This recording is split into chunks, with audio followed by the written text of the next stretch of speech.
안녕하세요. 저는 둔산 Q&A 공부방에서 재수를 하고 있는 귤이라고 합니다. 오늘은 중3 개념 세 번째 시간으로 2차 함수에 대해서 알아보도록 하겠습니다.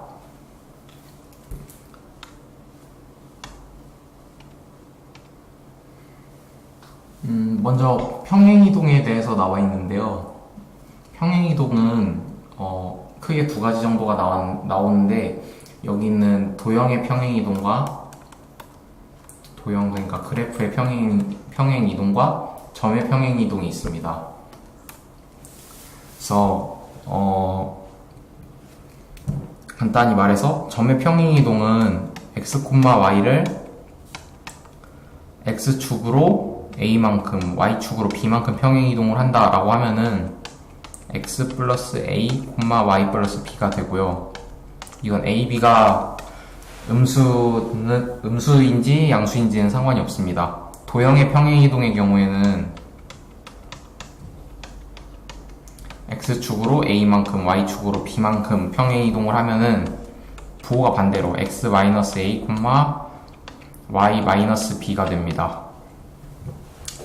여기서 도형의 평행이동을 했을 때 a, b를 그대로 더해주지 않고 빼주는 이유는 똑같은 함수가 있을 때 만약에 fx가 있고 fx-a가 있을 때 이 함수값을 비교해보면은 fx에다가 x에 b를 넣었을 때 fb하고 그 b 플러스 a, 그러니까 그 그래프 위에 한 점인 그 b를 a만큼 평행이동시킨 그 점을 대입했을 때 fb 플러스 a 마이너스 a로 이게 소호가 돼서 둘이 같아지죠. 그래서 부호가 바뀐다고 생각을 하면 되겠습니다.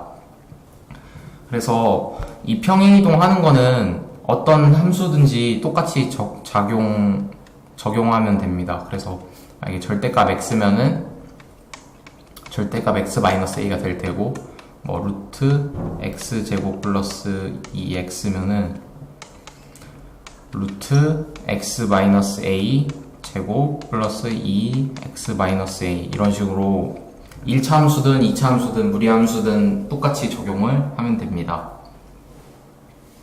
그래서 여기 1차 함수와 2차 함수의 그 평행이동이 나와 있죠.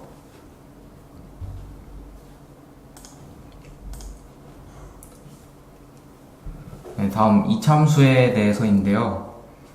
2차 함수는 모양이 두 가지, 아니 세 가지 정도 있는데, 첫 번째는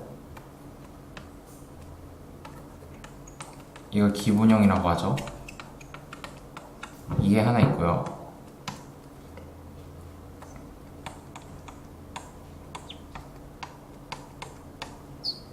이게 있고,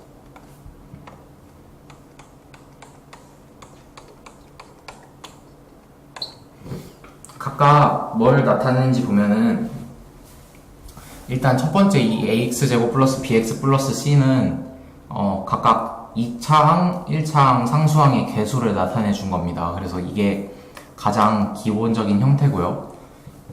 그리고 두 번째는 이렇게 이런 모양으로 나타내 주는 건데, 여기서 이 그래프에 관해서 뭘 알 수 있냐면 a가 양수면 아래로 볼록이고 a가 음수면 위로 볼록, 그리고 이 꼭지점의 좌표가 p, q가 됩니다. 그래서 이 꼭지점의 좌표와 그 중심축을 알려주는 게 이 개형이고요. 그리고 x-알파, x-베타, 이거는 전에 2차 방정식을 했을 때 나온 형태인데, 이거는 x축과 만나는 두 점을 알려주는 겁니다. 알파, 베타가. 그리고 이 중심축은 이게 가끔 쓰일 때가 있는데 2분의 알파 플러스 베타가 돼요. 네, 뭐 이 정도로 알아봤고요. 이렇게 크게 세 가지 모양이 있다고 기억을 해두시면 되겠습니다. 그래서 여기서는 처음에 일단 그 1번 기본형을 설명을 하고 있는데요. 여기서 기억해야 될 거는 그 개수가 양수면은 이렇게 아래로 볼록이고, 그 2차항 개수가 음수면 위로 볼록입니다. 이 이유는 여기서 만약에 1차항 개수가 양수라고 합시다. 그리고 그러면은 BC와 상관없이 만약에 x의 값이 무한히 커지면은 이 x제곱인 부분은 2차로 커지니까 그 b랑 c의 개수와 상관없이 결국에는 양수 쪽으로 가겠죠. 그래서 a가 양수면 그 아래로 볼록이 되는 거고요. 그 무한히 그 x 값이 커졌을 때 양수로 가니까. 그리고 음수인 경우에는 b와 c가 그 양수든 음수든 상관없이 계속 무한히 x 값이 커지면은 이렇게 마이너스 무한대로 이렇게 발산할 것이기 때문에, 그래서 전 그렇게 이해를 했습니다. 그래서 a 값에 따라서 그래프의 개형이 달라지고요. 그리고 ax 제곱만 있다고 했을 때 a의 절대값이 커지면 이렇게 되죠. a의 절대값이 작으면 이렇게 완만하게 되고, 그 이유는 1차 함수와 똑같습니다. 1차 함수에서 ax가 만약에 있다고 하면은 a 값이 커지면 커질수록 이렇게 y축에 가까워지죠. 그거는 x 증가량분의 y 증가량에서 같은 수만큼 x가 증가했을 때 y가 많이 증가하기 때문에 그런 겁니다. 근데 2차 식이어도 이건 똑같겠죠. 만약에 a 개수, 그러니까 절대값이 크면은 이게 더 x가 증가할 때 y가 더 많이 증가할 테니까, 네, 그렇게 생각하면 될 것 같습니다.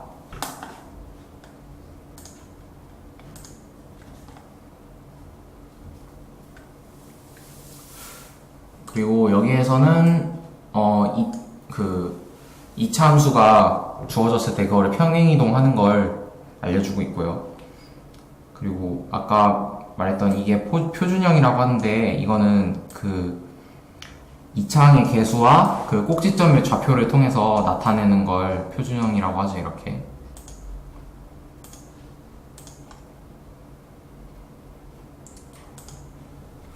그리고 기본형이 나와 있을 때 꼭지점의 x좌표에 대해서 얘기가 나왔는데, 이거는 아까 이런 형태가 됐을 때 이렇게 x축과 알파 베타에서 만날 때 그 중심축의 x좌표가 2분의 알파 플러스 베타라고 했죠.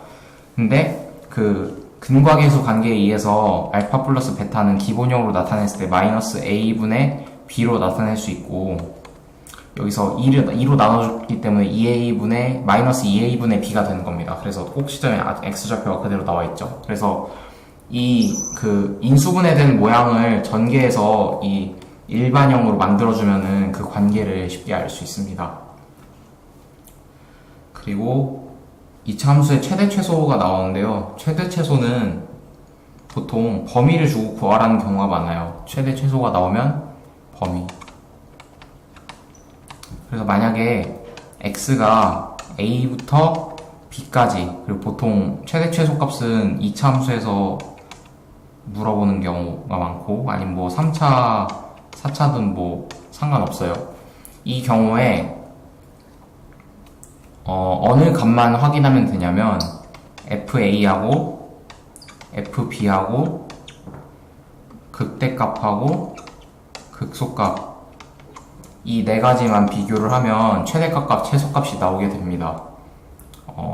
경험적으로도 그렇고 그 원리로도 그래요. 이렇게 했을 때 구간을 이렇게 잘라주면은 이 값 아니면 이 값 아니면 이 값에서 최대 아니면 최소값이 나올 테니까요.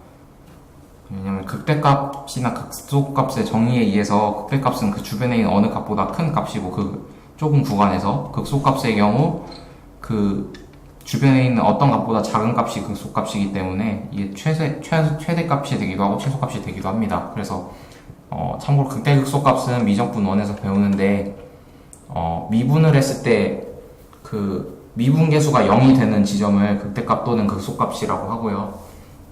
나중에 배우면은 최대 최소값을 구하는데 유용하게 사용할 수 있을 겁니다. 만약 극대값이나 극소값을 어떻게 구하는지 모른다면 그냥 그래프를 직접 그려준 다음에 이 포물선이 꺾이는 부분, 이 꼭지점 부분이라고 생각하면 편합니다.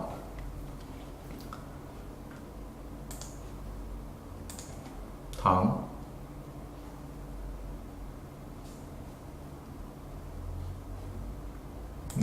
똑같은 방식으로 최대 최소값 구하는 거 나와 있죠.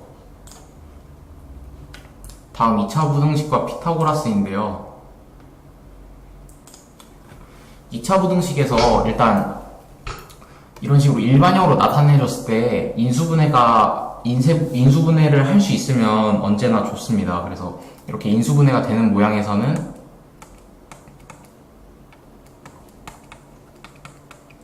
이렇게 바꿔주면은 쉽게 구할 수 있고요.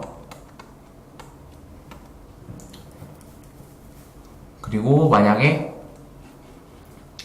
인수분해가 되지 않는 경우에는 이렇게 근해 공식을 사용해서 그 인수분해도 사실 이것도 인수분해 하는 거라고 할 수 있는데 이렇게 나타내주면 되겠습니다. 그래서 만약에 두 개를 곱했을 때 0보다 작다라고 나오면은 그 두 개의 값 사이가 되고요. x의 범위는 만약에 이게 더 크다라고 하면은 x의 범위는 작은 것보다 더 작거나 큰 것보다 더 크다가 됩니다. 이거는 직접 이거를 생각나기가 애매하면은 그냥 직접 x값을 하나 대입해봐도 좋아요. 만약에 1하고 3 사이에 2라는 값을 대입해서 이 식이 성립을 하면 이게 맞는 거고 2라는 값을 대입을 했는데 이게 맞으면은 이 범위가 만약에 4라는 그 값을 대입했는데 이게 성립을 하면은 이게 맞는 거겠죠. 그런 식으로 그 숫자를 직접 대입해서 판단하는 것도 좋습니다. 피타고라스의 정리인데요. 이거 워낙 유명해가지고 증명 방식도 물론 있겠지만 정말 여러 가지 증명이 있죠. 뭐 간단하게는 타일을 이용하는 방법 이렇게 해서 어떻게 했더라? 아마 이런 모양의 타일을 이용해서 만약에 타일이 이렇게 돼 있으면 이렇게 하면은 이것도 정사각형 이 직각삼각형의 한 변의 길이를 만약에 1이라고 하면은 이 두 변의 그 넓이죠. 이 제곱은 이 삼각형 하나를 1단위라고 본다면 총 4단위가 나오죠. 두 개도 하나하나 총 4개가 나오는데 빗변을 제곱했을 때 나오는 이 삼각형의 단위도 4개가 나오죠. 그래서 이게 같다는 게 뭐 이런 식으로 증명을 해도 되고 뭐 증명 방식이 막 100가지가 넘는다는데 그거를 증명하라고 문제를 내는 경우는 없으니까 그냥 이 성질만 정확히 기억을 해주면 될 것 같습니다. a제곱 플러스 b제곱은 c제곱. 정말 무궁무진하게 쓰여요. 도형 문제가 만약에 나온다고 하면은 이거를 사용하는 문제랑 안 사용하는 문제를 했을 때 사용할 수 있는 문제가 절반이 넘을 겁니다.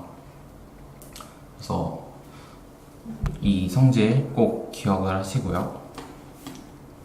오늘은 짧네요. 그냥 여기까지 하도록 하겠습니다. 수고하셨습니다.